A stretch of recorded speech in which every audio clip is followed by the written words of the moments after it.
May kasayuran ka ba sa kahimtang sa atong kinaiyahan karon? O nagpakabutabungol ka lang?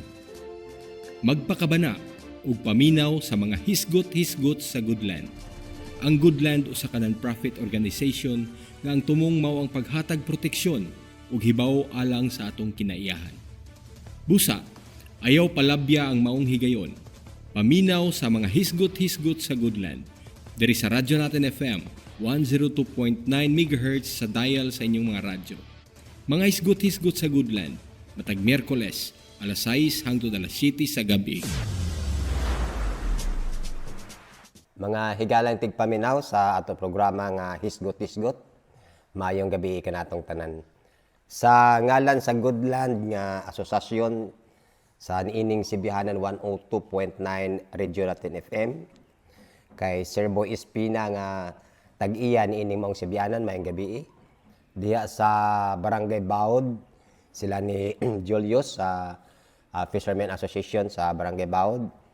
Mauusab sa Lipayran sa Goodland Chapter sa Mambakayaw Dako, sa Ubuob sa Small Fishermen Association kanaday sa ilang presidente o kagawad sad sa Barangay Rufino Canayong, og ang atong mga kugihan nga diver magboluntaryo kung sa mga kalihokon, no, ilabi na sa Marine Sanctuary kaday Vic Estrada. Mausab ang Kusugsad Baminaw, no, si Dr. Pipi Madiraso, no, nagapaminaw pod sa kada semana gini sa ato mismo Sibianan. In fact, katong dapat yan kita, no, usa ka member sa Goodland, nagpadala pod sila og mga hinabang, no, sa ato mismo nga kwan nga nasa kini nga namatyan. So aniya kita karon mga kahigalaan, bali apasumpay kini atong March 30, 2022 nga atong gihisgutan katong kabahin bitaw sa yuta kay sagaran diri sa tua ang ginagunitan mo yuta. Ang ilagay-lagay mo kaning tax deck, no, tax declaration. Tapos nimo kini siyang problema kay sagad, no, ang mga tag-iya sa yuta ang ila pagtan-aw sa ilang nagaugbok sa ilang yuta dira nga mga tao. Murag katong sila na gid ang hawod, no. In fact, diba man nato giingon nga sa ila sa kanunay ginaingon nga ang pila pagpanag-iya dili man nakuhaon, no. Pero ang sagad gyud nga apektado kini ang maong mga mananagat kay kanang katong giingon ni Attorney Joy Argalion sa miagi nato nga pagisgot katong 20 meters east monsoon mao kini karon ang dako nga problema, no. Halimbawa kato panaglitan katong dito kita sa Barangay Baod, no. Katong usa ka tag-iya sa yuta, no, giiya gid gibutangan seawall almost ako ba nabana mga 300 meters siguro. Mga ang gihabugon sa seawall maoy mga 100 meter or mga bitaw kanang 1 meter ang iyang gihabugon. So 300 meters ang gitas-on ini. So asa man ang ingon sa mga mananagat magbara lisod kaayo, no. Napoy problema kita diri sa Barangay Silyo, no, napicturan magani nato ato nga ang problema pod sa mga mananagat dira mao ang ila mismo asa sila moagi, no, kay taas man kayo ang ilang bisa pa tinuod nga ang koral kawayan ra apan magkalisod gid sila, no. So mo na karon nga attorney ang amo gusto usab, no, kay katong miagi ang uban wala kayo nakapaminaw, no. Naistoryahan lang sila. So busa naghangyo sila sa amo akong pwede ba masubli. So ako giingon nga kana sa technical lang na kayo labi na kay kabayan sa mga pamalaod. So matngon pod ko ana kay daghan ba po nagapaminaw karon sa tuwa. So mga kahigalaan ato paminawan ang usa ka abogada sa Oceana Philippines, no, si Attorney Nika Okyas sa pagpasabot kabahin sa mga katungod sa tag-iya sa yuta o katungod sa mga mananagat nga naa mismo sa maong dapit. Attorney Nika? Yes, maayong buntag sa atong mga tigpaminaw o maayong buntag pod kanimo Sir John.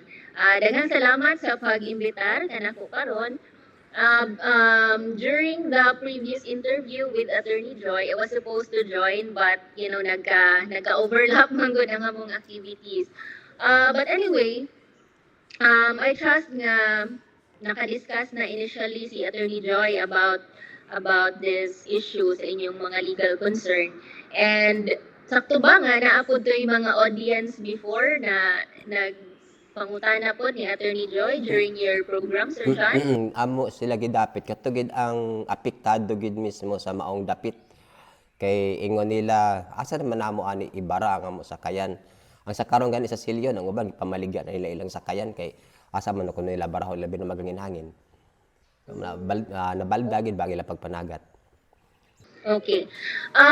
Maybe let's start our discussion, Sir John, no, na ato sang himay-himayon ang area nga inyuhang concern.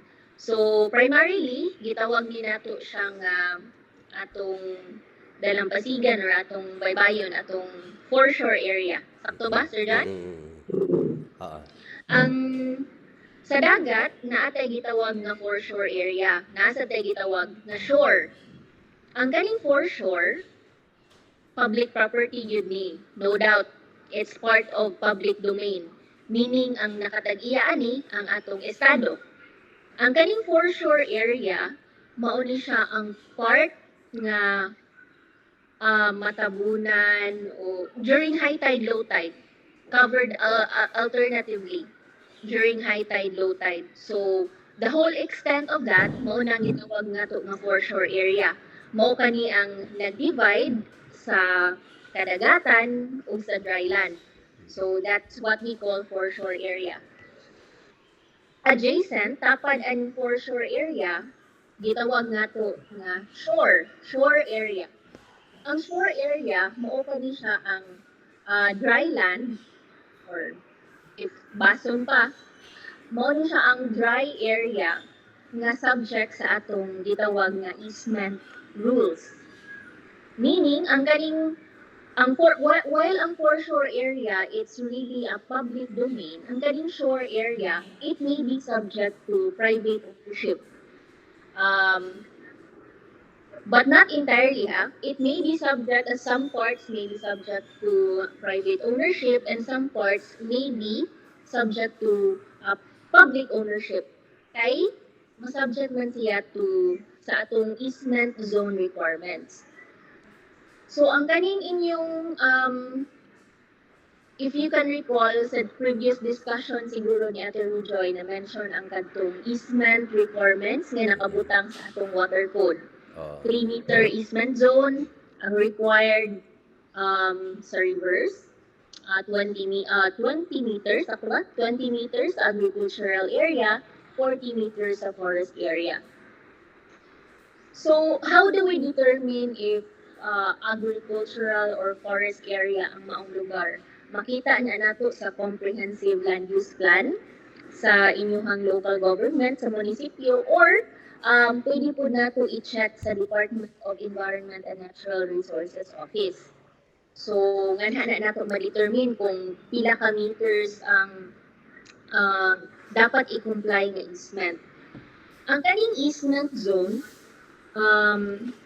unsa man ang mga obligasyon once ma-determine nga subject ni siya sa easement. Atong basahon ang provision sa water code, ha? To be clear, the banks of rivers, streams, and the shores of the seas and lakes throughout sa iyang entire length and within the zone of 3 meters for urban areas, 20 meters agricultural areas, 40 meters of forest areas along their margins are subject to the easement of public use in the interest of recreation, navigation, floatage, fishing, and salvage.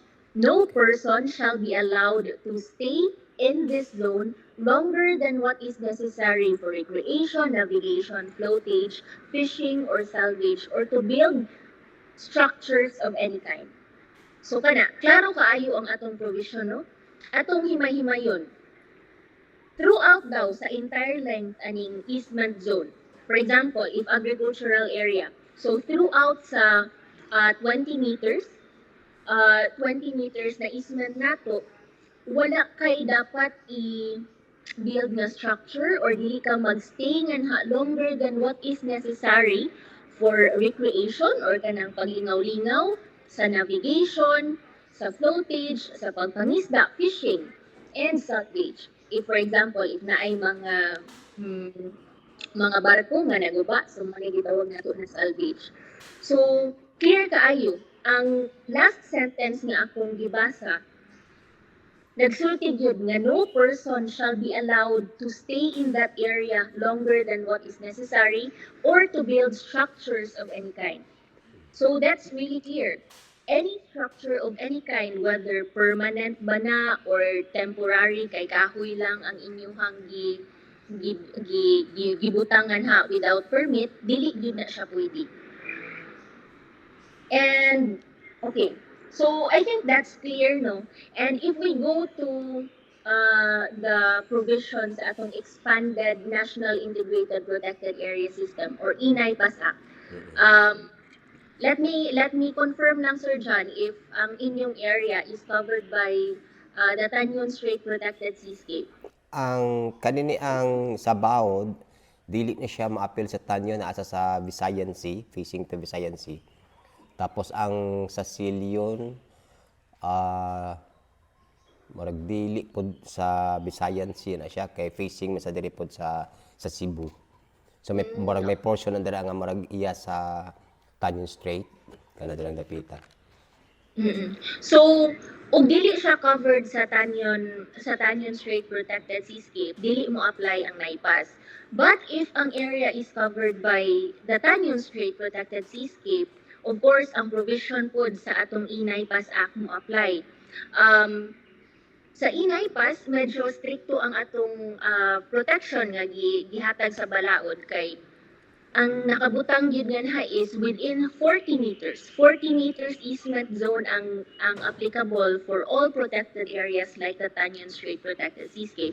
So within the 40 meters easement zone, bawal yun ka magtukod og any structure in that area. Whatever developments, whatever plan nga imong nahunahunaan, for example, if nag-own ka og usa ka private land doon sa dagat, dili ka makapataka lang og patukod og beach resort without permit coming from the Protected Area Management Board nga atay gitawag nga special agreement for special use agreement for protected areas or ang SAPA. Dapat kanina dokumento ma-secure muna sa isa ka private owner before siya magsugod sa iyang pag-develop sa area. So, you've also mentioned, Sir John, no, nga ang kaning inyuhang mga mananagat kay na force na lang o baligya sa ilahang mga pambot tungod kay wala na sila kapartingan sa ilahang pambot. As I've mentioned ganina, ang kaning atong foreshore area is really a public property. So, ang kaning mga mananagat, naagid sila right to stay in that area because part man na sa ilang fishing. Di man sad na permanente nga na nakadak, temporary raman pod. So, wala ra siya di ra siya covered sa prohibition sa atong balaod. So, you really have the right to, you have the docking rights. Itawag na nato, naamoy docking rights anang atong foreshore area o kaning part sa atong shore area na covered sa easement zone. Sa fisheries code po nato, maybe pwede po siya matawag nga alternative or pwede buhaton sa inyuhang LGU or sa BFAR, inyuhang angyon nga mag-allocate og usa ka fishery settlement areas. Ang kaning fishery settlement areas naagyunihana ni sa balaod sa atong fisheries code. Ang fishery settlement areas pwede ni ma-designate sa inyong LGU o ang purpose ani mao ni siya ang area nga gyud pwede makadunggo ang inyong mga mananagat para to really secure the area nga dili mahilabtan sa mga private owners. Kay mao gid sa ang problema gid sa amo akal. Kay bisag gani kining bitaw sa mga mga barangay islet or sa mga isla-isla lang gid mismo. Kay usahay ga panag-iya na usara ka tawo na gamay. So minag usahay ka ng gamay lang nga panagbikil o panagbangi ang tag-iya sa maong dapit mohatag na dayon og mga ingon natong balaod or pag-ingon nga dili na siya magpagamit sa maong yuta no o sa maong dapit. Minaga ni uban nga kanang ila kini o sa kini paabangan, let's say kining nangguso no. Siyempre ibuwad magin animong imong guso sa daplin sa dagat para mauga. Naiuban pud nga manukot sila niya na o pangayuan nila. O sa may okay ba na attorney ang ang tag-iya sa yuta mo mangayo sila o tawag natong abang sa pagbuwad sa maong mga ginakuha nila sa dagat? Again, let me kuan lang Sir John ha kay ang dapat manggod nato ma-determine og iyaha ba gyud na ang yuta, covered na ba siya tituluan na, covered ba na sa iyahang um, ang kaning iyahang giangkon is covered ba sa iyahang property gyud nganha naaman gyud nay specific points ang title no, so nganha nato makita og asa kutob ang iyahang gipanag-iyahan.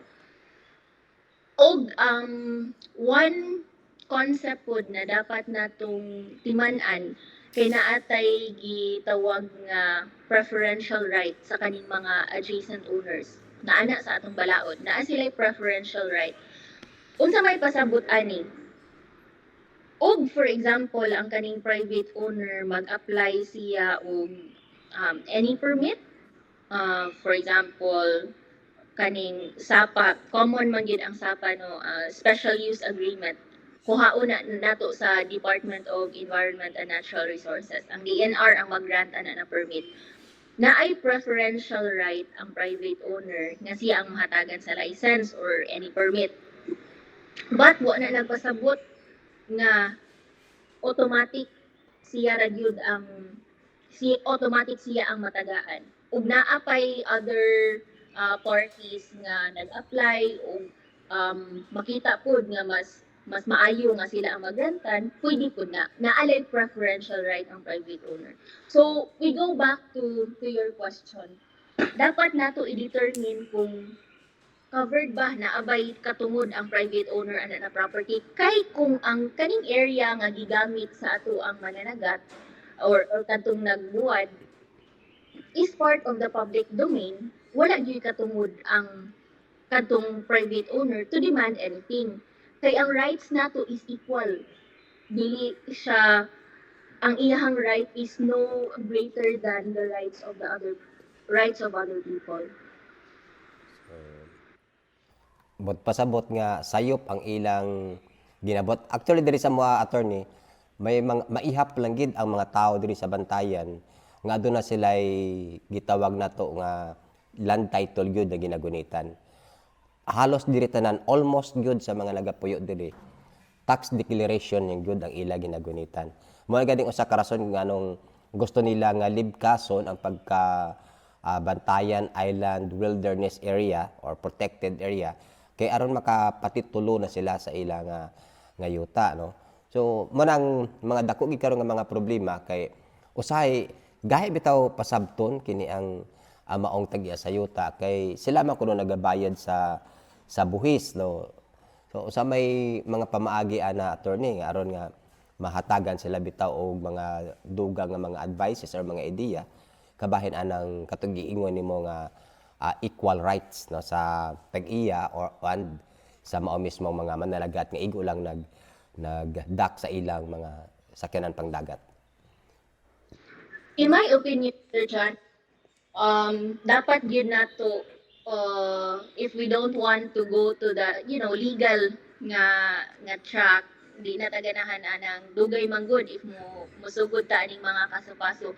We ask the help of the LGU or ang kanang barangay tabangan pagpasabot ang kaning private owner nga ma'am, ang kani inyo ha tax debt raman good, di man ni siya proof of ownership.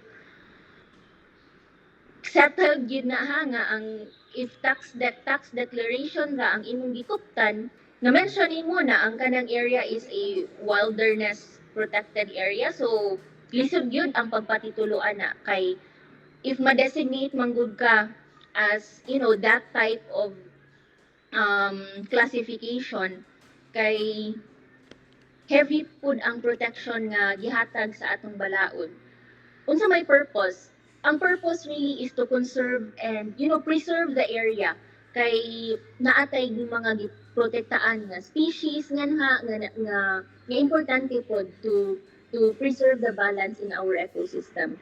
So lisod kaayo ang unless na ay declaration gikan sa atong Congress or i-reclassify baka ha sa DNR, unless naana na mga dokumento, dili gyud mapatutuluhan. So unsa may consequence ana? Meaning ang kanang mga private owners, ang ilahang rights nga gi-assert is very limited, and ang kaning ilahang pag-demand og so much sa mga tao nga na magpabayad just because naa sila'y tax declaration, kay dili gyud siya mao. Kay as I've said, ang kaning tax declaration dili gyud siya proof of ownership. Bisan pag moabot mo korte, lisod kaayo na siya i-establish ang rights. Especially ang kadtong imong na mention, ang classification ani na area, dili gyud na nimo maangkon as private property, no matter how long na ka nag-occupy ngan ha, as long as ang classification ana na area is that murag forest land man gani siguro ang classification ana, dili gyud na it's really part of public property. It's owned by the state and it's owned by everyone. Kay kung ato gyud tan-awon, kining the whole bantayan is wilderness area ang declaration ani mismo. So kung mao tong giingon nimo 40 meters, di ba? Ang gikan mismo sa maabot sa dagat. Pero kana siya mga tawa na marag dili na kaayo pa masabot. Actually katong paghisgot namo sa usa ka taga DENR katong previous years katong 2019 nga kabahin ana paghisgot tamo nga what if kung malibkas na ang bantayan pagkabiwa o panalitan ang tao makagunit na og mga land title, unsa na may status sa mga mananagat sa daplin sa dagat. Ang ingon niya sa kuha, ingon niya sa mua ato nga magapabilin kuno kana ang 20 meters is minsun kay balaod banana. So mo mong giingon gani siya nga sa karon pa lang gani sir, magkalisod na kami nga tax deck pa ang ginagunitan sa mga tao. How much more kung land title gyud? Sakto ang giingon sa DNR, Sir John. Kay for example, tabutang ta na mapatituluhan nila ang kanang ilang giclaim nga yuta. Bisan pa og naanay titulo, magpabilin gihapon ang kaning easement nga requirement. So meaning within 40 meters, subject gihapon na siya sa easement requirement. Kay ang under the civil code nato nung naaman nga nakabutang ang kaning provisions on easement, usa na siya ka limitation sa ato ang property ownership. Bisan pag ibaligya na nimo bisan kinsa, the limitation still applies. So as I mentioned, bisan pag mapatituluhan, magpapilin ang requirement sa easement zone. Kaya ang purpose man gud ana is really for public use, para na ay kaagian ang mga tao without walay ali. So kanang open yun na siya for public use. Smooth flowing ang pag-agi-agi sa mga ligo, na ay kadungguan ang atong mga mananagat if magkuha na sila yung mga bangka, or if na ay mga barko nga magubaan kay makadunggo ra sila easily. So that's really the purpose sa atong easement, sa easement nato.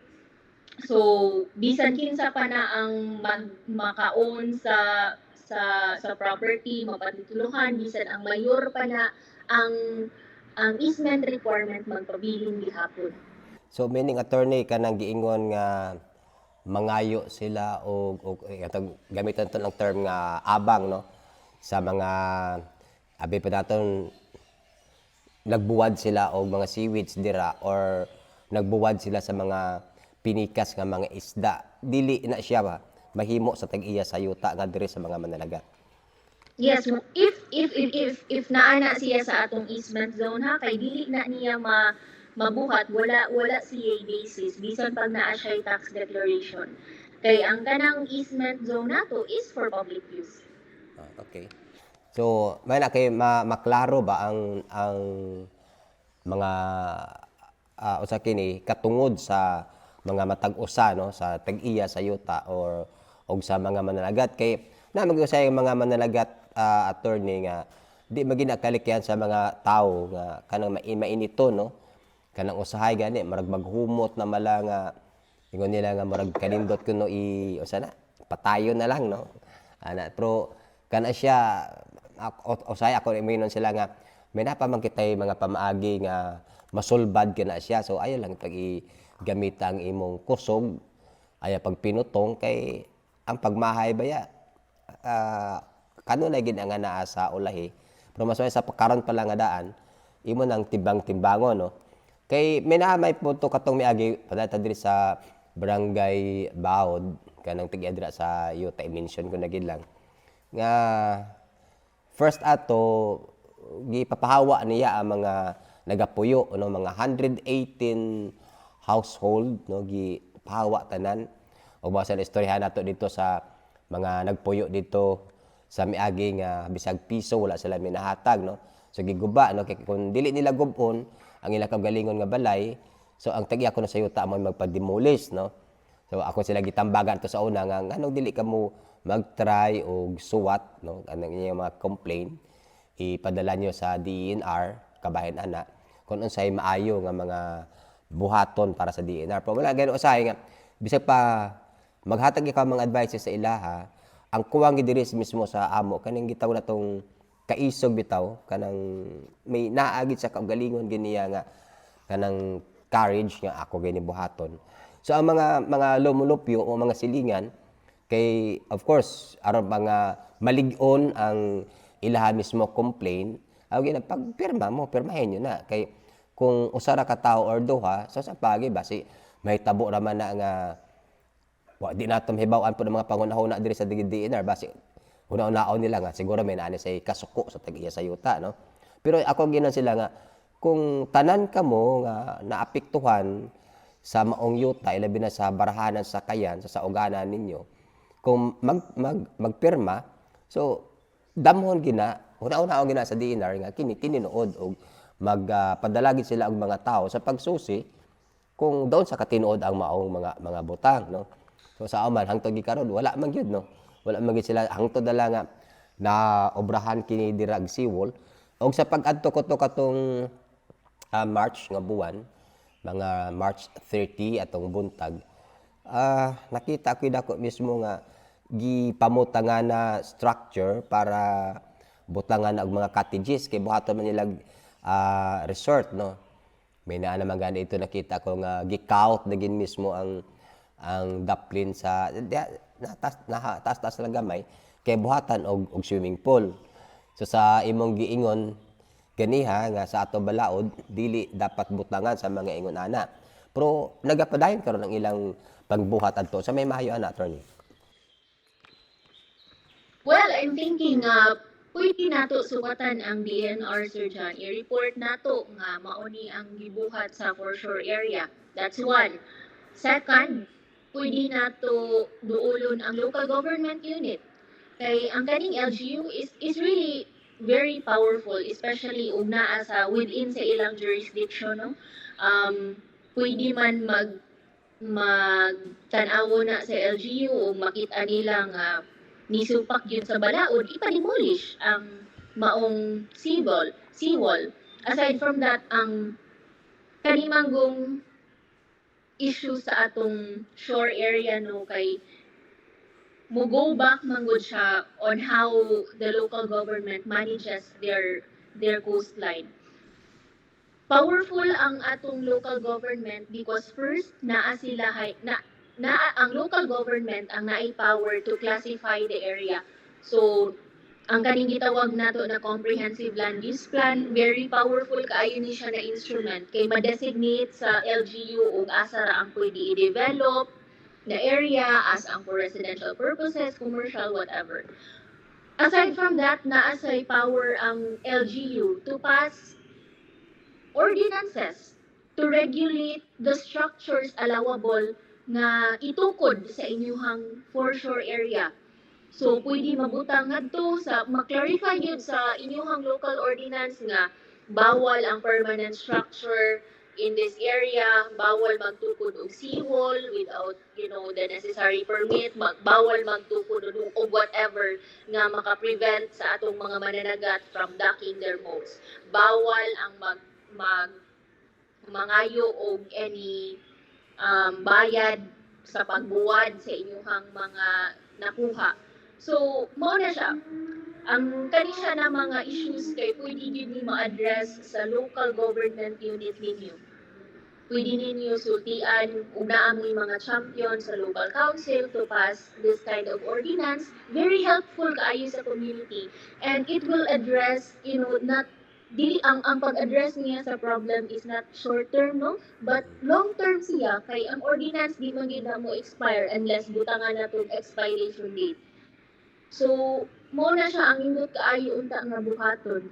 And lastly, usapod sa remedies kay pag-adto sa korte.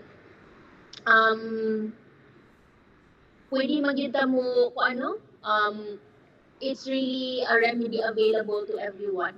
And of course, unsa man naa ba tay basis strong ba ang atong kaso if ever? Yes, strong. Especially if ang kaning structure nga gitukod is within sa easement zone, covered yun na within the 20 meters or within siya sa 40 meters easement zone, if ma-determine na to nga maugid na, so pwede ta maka-file og case for abatement of nuisance. Gitawag siya nga nuisance kay naka-endanger siya sa health or sa safety sa community. And kuan yun siya specific ayo nga makita nato nga covered yun ang inyong situation kay gidefine ang nuisance as any structure or any property nga mo obstruct, mo ali, or mo interfere sa free passage of any public highway, street, or any body of water. So, makita nga to nga ang kaning seawall, if di-obstruct siya sa free passage sa public, or nag-obstruct siya sa free passage in any body of water, matawag siya nga nuisance. O pwede na nato siya i-abate, or atong i-stop. So that's really a good way of addressing the problem legally. Ang usa pa ita pangutana, attorney, what if mag-ingon ang taga sayuta o wa naman mo diri namuyo? Tuan naman mo sa uban nga lugar nagpuyo, so wala na kamoy right pa sa diri nga magbara sa inyong sakayan, na okay ba na? Oh, dili na. Dili na gyud valid reason, Sir John, kay bisan pa og naa ka sa laing munisipyo, but if nangisda ka nga na area, naa gyud kay right. Again, as I've mentioned ganina, ang easement or ang kaning easement zone is a public property. Ang public ha, bisan asa ka na nakapuyo, as long as you have the right to stay in that area, to use that area because it is a public property. Kay may naapod rin ako nadtuan pod ingon na ba sa nga problem. May naay mga barangay nga murag stricto sila ang taga sayuta o di man ka diri di ka pwede maka gamit ini maong mga dapita. So at least nindot karon nadunggan sa mga mananagat o sa mga tagya mismo sa yuta nga bisag asat sila nagapuyo rining nasod sa Pilipinas, may katungod sila sa gihapon sa paggamit nga free no sa 20 meters is Minson. So nindot na siya kay masabtan nila karon no, nga ang pagpaabang sa tag-iya sa yuta dili sad igo nga katarungan kay kumo siyang tag-iya magpaabang sa, di ba attorney? So ana siya nga mga punto. Ya ang lain sa naka-mention man ka ganiha pod sa kanini ang magkuhan kita og korte kung pananglitan man gyud. So magamit kitag mga pao no, lawyer para dira kay sa karon diri sa amo ang problema man gud diri kay sa bantayan wala diri public attorneys, ang tanan diri mga private no, kuan sila dira magpapirma gani mi sa amo mga o sa kini kaninang amo mga affidavit. So tanan diri mga private attorneys. So, kung ingon ana sige i-try na to sa ilahan no. Ang problema pud karon attorney kay ang uban ang usa diha wala man diri na nagpuyo no ang tag-iya sa yuta. So ginapasugo lang niya kung unsay sa iya piniyalan kung unsay dapat niya gusto ipabuhat sa iya mismong yuta. So manang ingon ang mga mananagat murag wala sila direct nga communication nga maistorya mismo tag-iya sa yuta. So ang gipyalan ang diretso na sa pagbuhat sa iyang gusto kung unsay gipabuhat sa tag-iya sa yuta mismo. Ang problema man diri sa mua kay ang mga mananagat diri namo ilabi na ang dagat mismo mo ni pinakasayon nga dangpanan sa mga taga dinhi mismo sa bantayan nga padalitan mapahawa sila sa ilang trabaho. So makabalik sila diri sa isla, dagat na lang ilang pinakasayon nga mapangitaan sa ilang kapanginabuhian. Pero mao pa na usahay kay kung mangadto sila kung dunay mga tag-iya sa yuta nga dili magpagamit, so madako pong question mark sa ilang pangunahuna kung dapat ba sila magbaton og mga sakyanan or dapat ba sila mangabang na lang og mga sakyanan. Ang mostly diri mo nang ilang kabarahan no, ilang kadungguan sa ilang mismo mga sakyanan pangdagat. Ang nindot karon pod nga mga usa kini nga panahon karon sa tuwa kay katong giingon ba nga mga pamaagi sa pag-file og kaso ana pa data kung ibutang nato sa korte unsa may mga pamaagi ana nga aron nga makabuhat ang ato mismo mga mananagat. Well, ang katong imuhang na-mention kanina, kailangan gyud ta mo hire og abogado ani Sir Jano. Pwede ta mo duol sa PAW if mo offer sila ani na service kay as long as na limited man gud na ang clients nga gi-serve sa PAW kadturang mga indigent.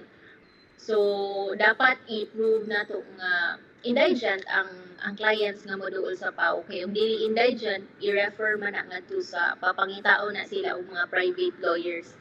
Gitawag nato. So mo ni siya ang lisod kaayo kay ang PAW daghan kaayo na sila kaso nga gihandle, especially nga kanang mga criminal cases. So most likely dili gyud mahatagan og enough or kanang time nga gi-require, especially ang kaning these kinds of cases, unless gyud mo hire og abogado nga private, which is really costly or mahal. Ang acceptance fee pa lang mahal gyud no, but if makakita mo siguro og abogado nga willing tabang ninyo for free, mas maayo. Mao nang in most cases, and on my part lang ha, I don't really encourage filing of cases. Kay aside from the fact nga costly siya, dugay pud kaayo mahuman ang kaso o ang relationship sa mga tao within the area maguba gyud. Especially if magsugod na ta og file og case kay mura man kog mahog nga ma-antagonistic na noon. Maayon ta to og madara og storya no ang kuan private owners nga magkinabangay ang unta kay nanginabuhian man sad gud ang mga mananagat. So unta musabot Sir John ug madapa og storya. Pero sa nakita nato usahay murag siyempre ang mga mananagat makigsabot man gyud na siya. Sa nakita nato pero naagi na gyud sa mga tag-iya sa yuta kay in fact ito bisag mismo gani sa ako mismo nga barangay nga gigikanan pod.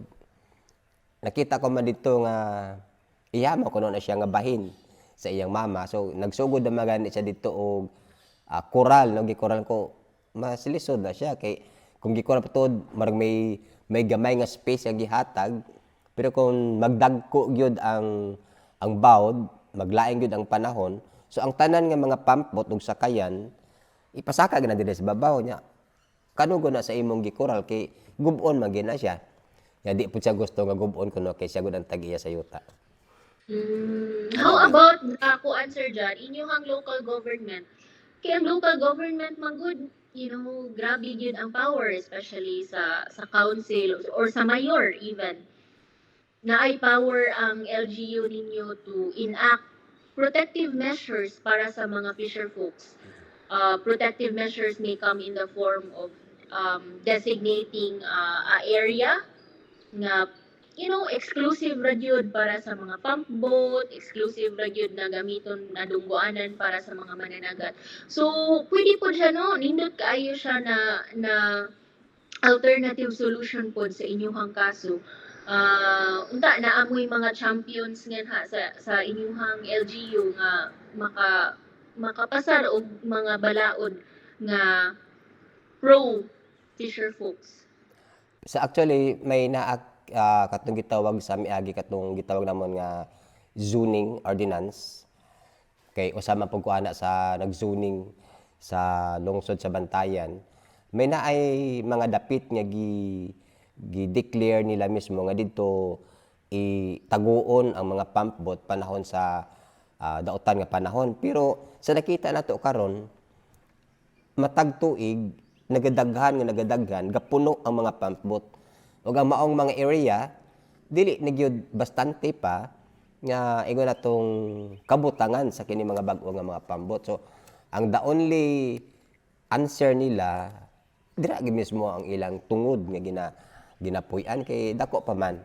So kung ingon ana nga tagaan og strikto sa tag-iya di magkalisod sila no maglalis gid na no hangtod sa ulahi tingali mag-away na gila na siya.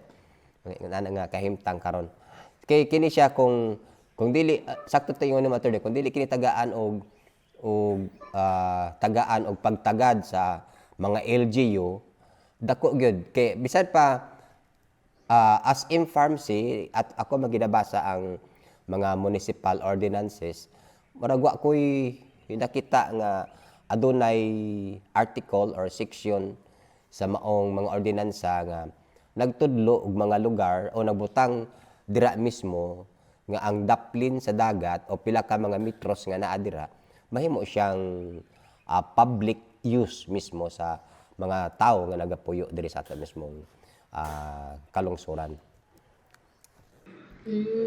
One reason siguro Sir John nga nung wala na gi-identify as public use kay na naman gud tay balaod nga nag-clarify gyud nga kanina area is easement zone siya so it's really subject to easement of for public use. So klaro man gud kaayo ang atong balaod no ang issue lang yun wala pa gyud ordinance siguro nga wa pa ko kasugat og ordinance nga nag-designate gyud og usa ka area exclusive for the fisher folks or nag-clarify, nag-reiterate sa sa provision sa atong balaod nga ang easement zone is really for public use.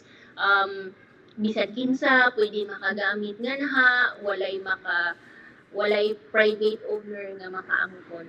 So maybe that's one thing nga pwede nato sugdan og kanang kuan siguro labi nato sa ato ang LGU Sir John nga pass ba kaho og resolution if dili pa ordinance resolution lang usa nga nag-remind sa ato ang mga private owners to respect the rights of fisher folks. Kay ang kaning atong mga fisher folks hibaw man gid mo nga naadyo na sa atong constitution, they have the preferential access to municipal waters. And unsa man nato pag-access sa municipal waters ug dili i-respect sa private owners ang right aning fisher folks to be in that area, to be in that public place. So, yeah, nindot nato siya sugdan siguro Sir John. Test case nato ang bantayan. Ako isuway na pero sa karong nga panahon alang-alang kay election ba. So maybe sa after election ang katong kinsay madaog, no? I-try na mo sa pharmacy, hisgutan na mo na siya, may nakinakisgot ka. Aron nga makabuhat kami og resolution, i-submit nila aron magpasar sila og ordinance sa kabay. Kay actually murag wala gyud na gyud sa tinuoray nakaabot silang mga panghunahuna kay naay nga mga konsehal sa karon nga nagapangalagad sa ato lungsod nga may mga tag-iya o mga tag-iya gid sila mismo sa kanang gitawag nimong for sure, no? Ang uban gani dira kanang ginabaligya magina para beach resort, no? So kung mahimo na sang beach resort na lisod-lisod na diri, no? Diri sa parte sa Silyon karon ginasigi naman di parte sa Magbaigad, no? Pangtanyag na ang mga yuta diri parte sa may tawag ni kanang Sulangan, no? Ang mga gapanag-iya dira mismo mga kwan gyud mga public official, no? So i-try nato na siya attorney, i-try na mo na siya nga meetingan na mo na sa pharmacy, magbuhat kami og resolution after na sa election ani kay pagkahuman aron nga mahatagan nila na pagtagad og hinaot pa nga kahatagan gid nila pagtagad ang mga butang.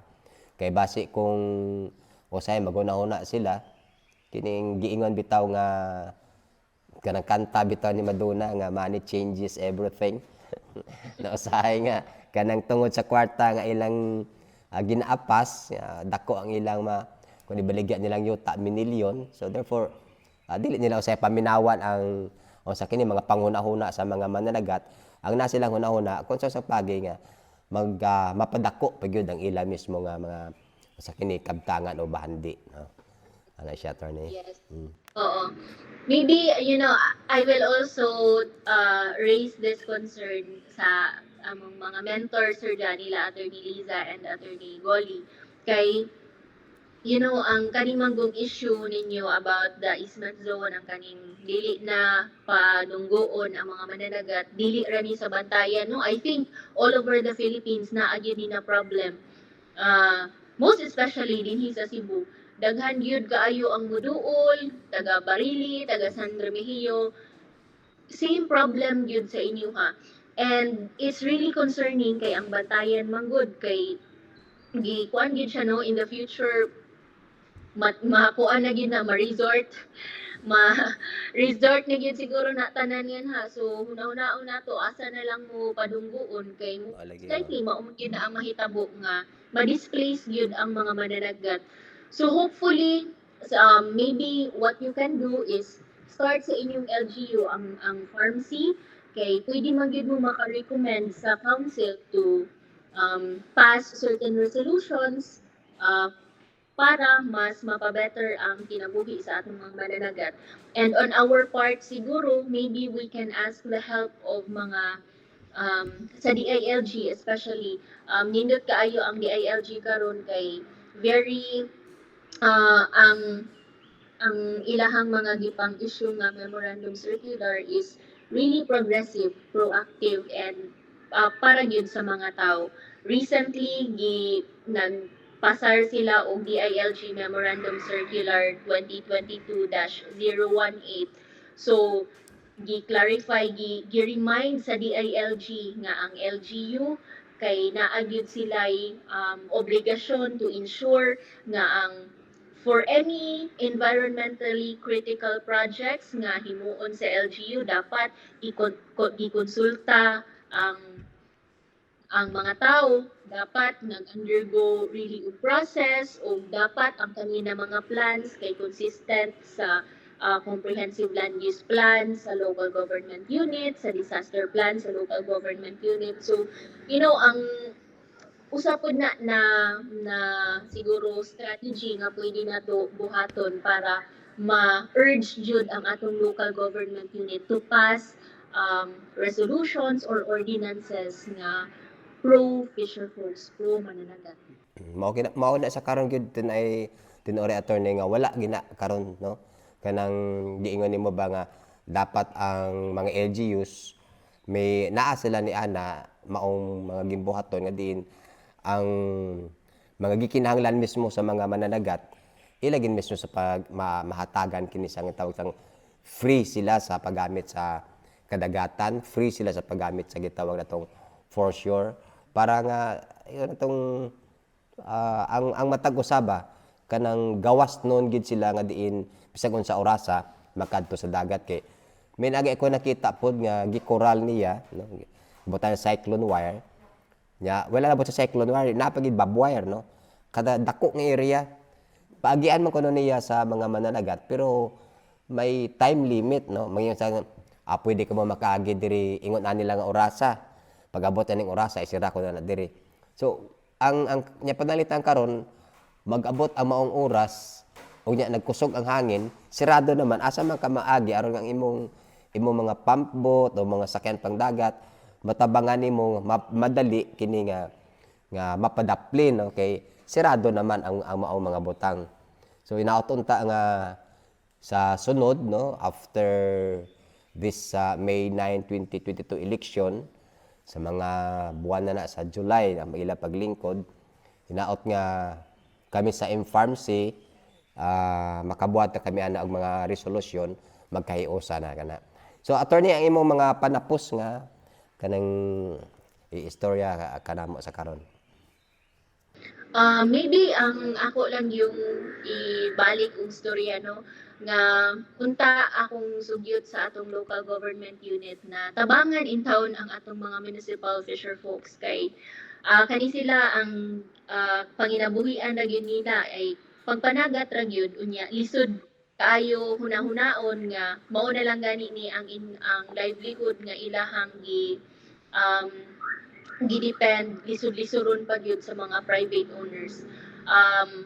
Klaro ang mandato sa atong local government code nga naay obligasyon ang atong local government to ensure the general welfare including na sa ensuring na ang atong mga mananagat protected and everyone respects their rights. And aside from that, siguro ako usang hangyo nga sa atong private owners to be understanding kay we live in a community so dili raman kamo ang nagpuyo sa kanina area naapoy uban nga nagdepende pod on how we interact interact peacefully with each other and ang mananagat nato karon nagisod gid no kay tungod sa ang status sa ato ang oceans declining na kaayo ang ato ang isda. So lisod kaayo nga maglisod na gani sila sa ilahang pag-adto sa dagat, maglisod pa gyud sila pagdunggo nga sa yuta. So mao lang na ang ako ang few words, a few reminders Sir John sa ato ang LGU sa private owners. And of course sa atong mananagat unta dili mo madishearten, di mo mawad-an og paglaom kay let's keep the faith na we will have a better tomorrow. Salamat attorney no. So sa ato mga maminaw nga mga mananagat sa karon, hinaut klaro na no, tataw na ang inyong mga katungod no. Pwede na ka makaistorya peacefully sa katong mga tag-iya sa yuta, mayon ka mga umaon maning giingon sa atong balaod nga may kagawasan di amin ini bisag imo kini tinuuray nga tag-iya ni may ginagunitan ikaw nga tax declaration po kay giingon sa balaod nga for public use. So dili mo kami mapugngan nga makagawas sulod anining dapita, makabara sa amo mga sakyanan diri tungod og makabuwad no. Ang tanan may mga kalabutan sa kabayan sa dagat gawas no. So daghang salamat attorney sa imong gihatag karon nga panahon kanamong tanan. Daghang salamat po, Sir John, for the opportunity. Sige. So, wato mga higala, si Attorney Nick Caoquias sa Oceana, Philippines, no? Nagpahibaw sa sutua kabahin sa ato mga katungod no sa matag usa. So, hangtod sa sunod nga panahon no, sa ato na pudlain nga episode sunod semana, hinaot nga magapadayon kang paminaw niining atong programa Hisgot. Daghang salamat ug maayong gabi pag-usab. Inyong nabati ang mga hisgot-hisgot sa Goodland diri sa radyo natin FM 102.9 MHz sa dial sa inyong mga radyo.